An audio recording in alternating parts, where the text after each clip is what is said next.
नमस्कार. 9:30च्या बातमीपत्रात मी आशुतोष सावे आपलं स्वागत करतो. सुरुवातीला एक नजर ठळक बातम्यांवर. छत्तीसगडच्या सुकमा जिल्ह्यातल्या नक्षलवादी हल्ला प्रकरणी 11 संशयितांना अटक, मोठा शस्त्रसाठाही जप्त. भामरागड नक्षलवादी हल्ल्यात 1 जवान शहीद, 12 जखमी, 5 जण अत्यवस्थ. देशव्यापी स्वच्छ शहर सर्वेक्षणात महाराष्ट्रातल्या 44 शहरांचा समावेश. इंदूरला प्रथम पुरस्कार, नवी मुंबई 8व्या तर पुणे 13व्या स्थानावर. बातम्या देताना विश्वासार्हता जपणं महत्त्वाचं असल्याचं माहिती आणि प्रसारण मंत्री व्यंकय्या नायडू यांचं प्रतिपादन. राज्यातल्या उत्कृष्ट नगर परिषदा आणि महानगरपालिकांचा मुख्यमंत्र्यांच्या हस्ते नागरी गौरव 2017 पुरस्कार देऊन सन्मान. आम्हा घरी धन शब्दांचीच रत्ने ही तुकोबांची उक्ती सार्थ करणाऱ्या भिलार या भारतातल्या पहिल्या पुस्तकाच्या गावाचं मुख्यमंत्र्यांच्या हस्ते उद्घाटन. चॅम्पियन्स करंडक क्रिकेट स्पर्धेसाठी भारतीय संघ तात्काळ जाहीर करावा, आंतरराष्ट्रीय क्रिकेट परिषदेची बीसीसीआयला सूचना. आणि कोकण आणि पश्चिम महाराष्ट्रात तुरळक ठिकाणी पावसाच्या सरी, मराठवाडा आणि दक्षिण मध्य महाराष्ट्रात वावटळ येण्याचा इशारा. आणि आता पाहूया सविस्तर वृत्त.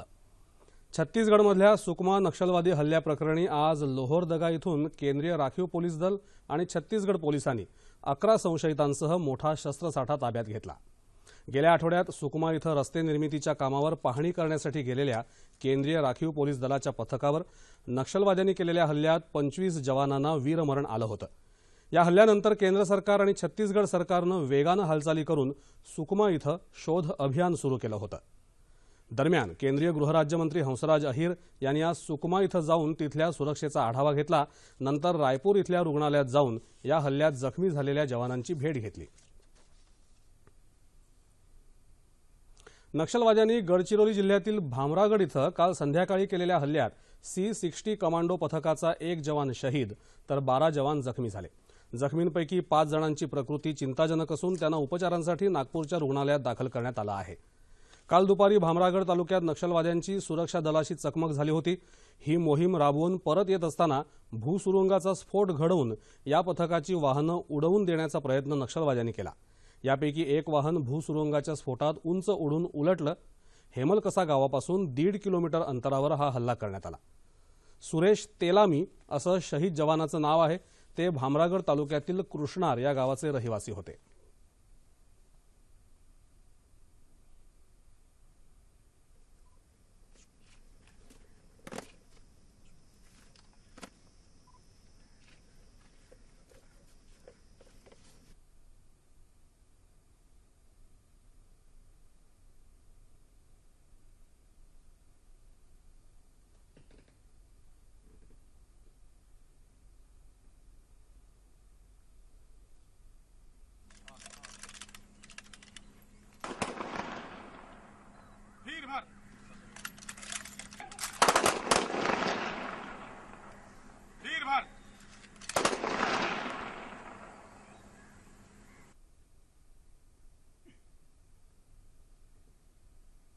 पाकिस्तानच्या ISI या गुप्तचर संस्थेच्या जावेद इक्बाल या संशयित हस्तकाला आज मुंबईत आगरीपाडा इथं अटक करण्यात आली.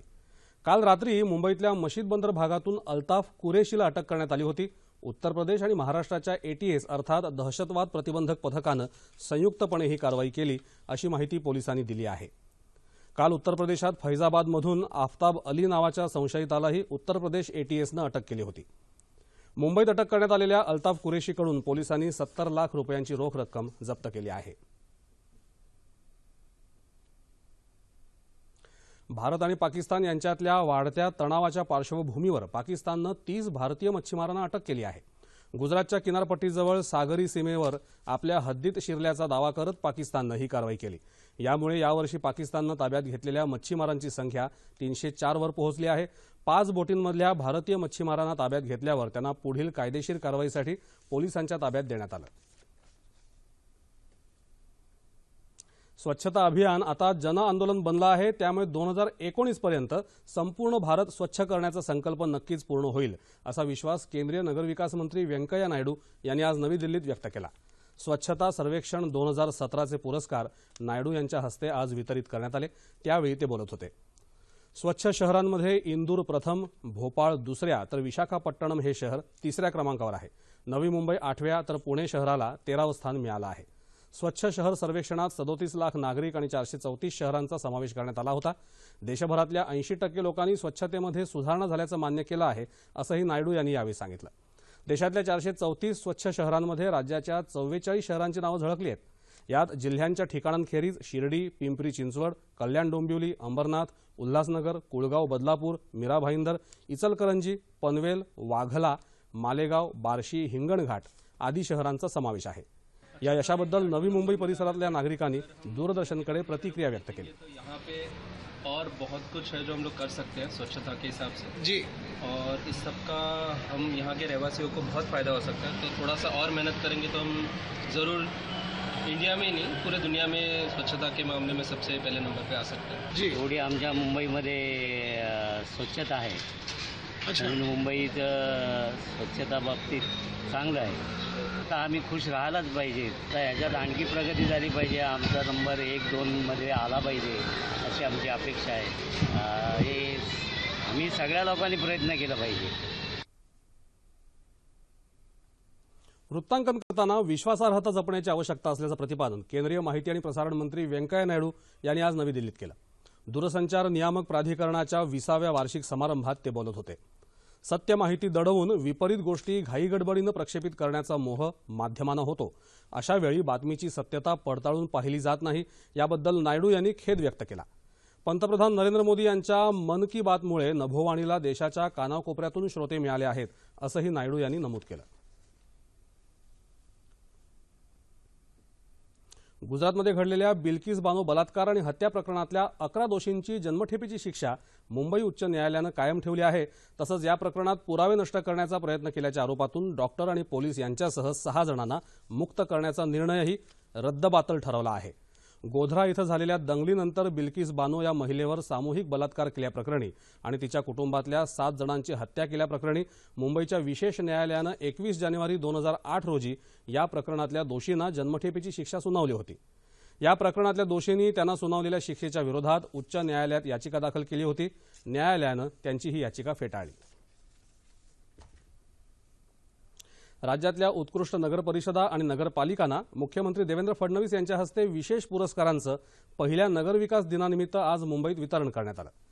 पेयजल, सांडपाणी व्यवस्थापन, सर्वाधिक वसुली आणि कचरा वर्गीकरण यामध्ये सर्वोत्तम कामगिरी करणाऱ्या उस्मानाबाद, अंबरनाथ, वेंगुर्ला, उमरेड, वाशिम, हिंगोली, शिरपूर, वरवाडे, खोपोली, पंढरपूर या नगरपरिषदांचा तसंच नवी मुंबई महानगरपालिकेचा आज गौरव करण्यात आला।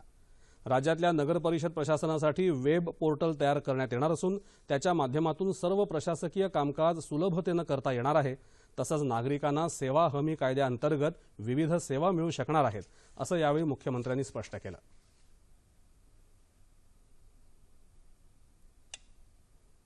सातारा जिल्ह्यातलं भिलार हे गाव आता पुस्तकाचं गाव बनलंय।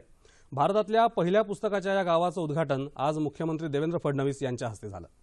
वाचन संस्कृती जतन करण्यासाठी भिलारच्या ग्रामस्थांनी विशेष प्रयत्न करून प्रत्येक घरात पुस्तकं उपलब्ध केली आहेत। महाराष्ट्रातच नाही तर देशात आपलं वेगळेपण निर्माण करणाऱ्या भिलार गावात साहित्यिक आणि प्रकाशकांनी येऊन विविध कार्यक्रम घडवून आणावेत, असं आवाहन मुख्यमंत्री देवेंद्र फडणवीस यांनी यावेळी केलं। आम्हा घरी धन शब्दाचीच रत्ने याचा प्रत्यय या गावातल्या लोकांनी आपल्या कृतीतून दाखवल्याबद्दल मुख्यमंत्र्यांनी ग्रामस्थांचं कौतुक केलं। पुस्तकाच्या गावाची संकल्पना रुजवण्यासाठी भिलारची निवड केल्यावर सरपंच आणि ग्रामस्थांकडून सकारात्मक प्रतिसाद मिळाल्याचं शालेय शिक्षण आणि मराठी भाषा विभागाचे मंत्री विनोद तावडे यांनी सांगितलं।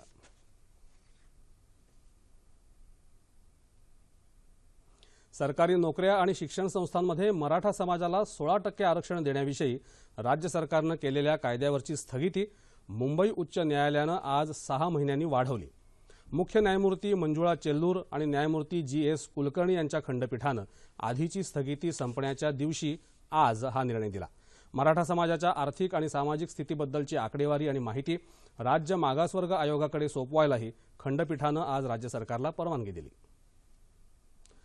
लातूर एक्सप्रेस बीदरपर्यंत केल्यानंतर आता बीदर मुंबई एक्सप्रेस नियमित करावी या मागणीसाठी आज उदगीरमध्ये बंद पुकारण्यात आला।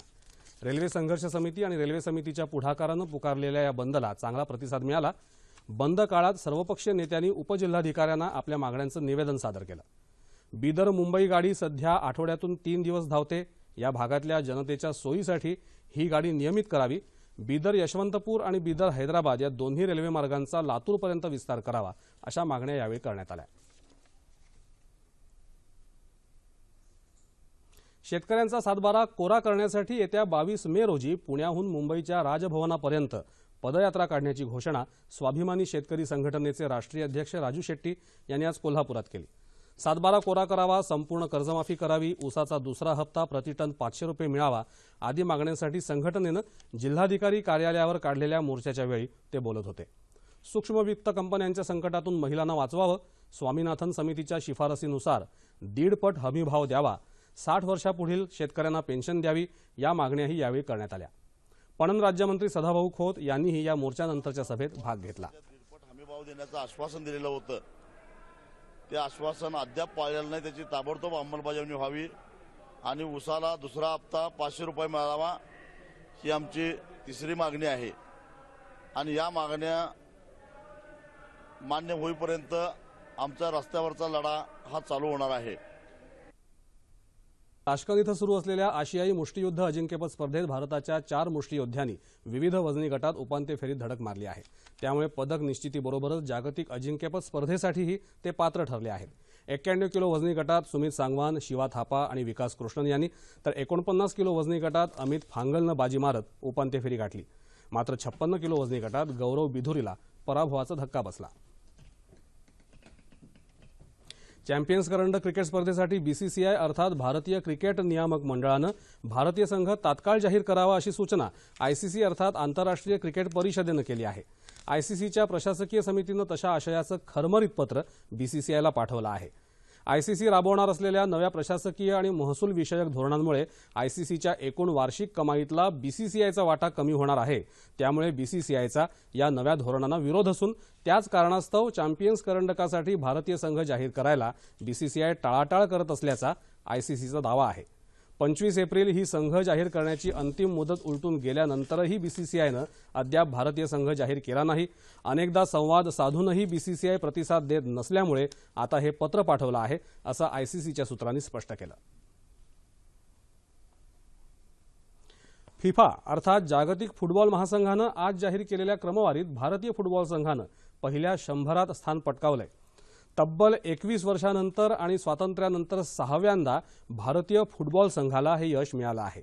महासंघानं जाहीर केलेल्या क्रमवारीत 331 गुण मिळवत भारतानं 100वे स्थान प्राप्त केलं आहे। यापूर्वी फेब्रुवारी 1996 मध्ये फिफा क्रमवारीत भारत आतापर्यंतच्या आपल्या सर्वोच्च अशा 94व्या स्थानावर होता। आणि आता पाहूया हवामान वृत्त। राज्यात आज कोकण आणि पश्चिम महाराष्ट्रात तुरळक ठिकाणी पावसानं हजेरी लावली। सिंधुदुर्गमध्ये सावंतवाडी, कणकवली इथं वादळी वाऱ्यासह पाऊस झाला। रत्नागिरी जिल्ह्यात जोरदार वाऱ्यासह पावसाच्या हलक्या सरी पडल्या। कोल्हापुरात जोरदार पाऊस झाला असून अनेक ठिकाणी वीज पुरवठा खंडित झाला आहे, तर काही ठिकाणी घरांच्या आणि झाडांच्या पडझडीत किरकोळ नुकसान झालं आहे। या पावसामुळे हवेत सुखद गारवा आला आहे। सांगलीतही वादळी वाऱ्यासह पावसाला सुरुवात झाली।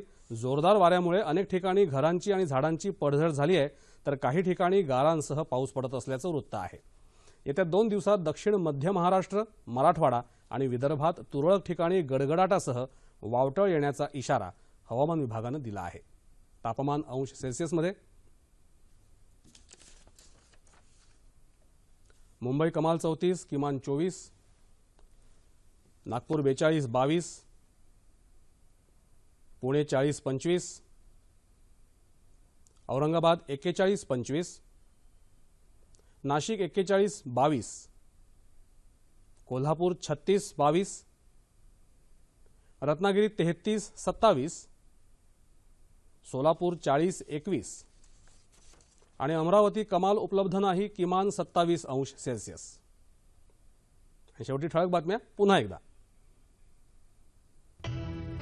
छत्तीसगडच्या सुकमा जिल्ह्यातल्या नक्षलवादी हल्ला प्रकरणी 11 संशयितांना अटक, मोठा शस्त्रसाठाही जप्त। भामरागड नक्षलवादी हल्ल्यात 1 जवान शहीद, 12 जखमी, 5 जण अत्यवस्थ। देशव्यापी स्वच्छ शहर सर्वेक्षणात महाराष्ट्रातल्या 44 शहरांचा समावेश. इंदूरला प्रथम पुरस्कार, नवी मुंबई 8व्या तर पुणे 13व्या स्थानावर. बातम्या देताना विश्वासार्हता जपणं महत्त्वाचं असल्याचं माहिती आणि प्रसारण मंत्री व्यंकय्या नायडू यांचं प्रतिपादन. राज्यातल्या उत्कृष्ट नगर परिषदा आणि महानगरपालिकांचा मुख्यमंत्र्यांच्या हस्ते नागरी गौरव 2017 पुरस्कार देऊन सन्मान.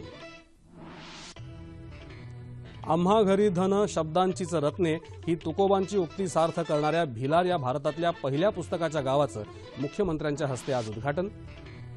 चॅम्पियन्स करंडक क्रिकेट स्पर्धेसाठी भारतीय संघ तात्काळ जाहीर करावा, आंतरराष्ट्रीय क्रिकेट परिषदेची बीसीसीआयला सूचना. आणि कोकण आणि पश्चिम महाराष्ट्रात तुरळक ठिकाणी पावसाच्या सरी, मराठवाडा आणि दक्षिण मध्य महाराष्ट्रात वावटळ येण्याचा इशारा. आणि याबरोबरच हे बातमीपत्र संपलं. तेव्हा पुन्हा भेटूया उद्या सकाळी 8:30 वाजता आपल्या सह्याद्री वाहिनीवर. नमस्कार.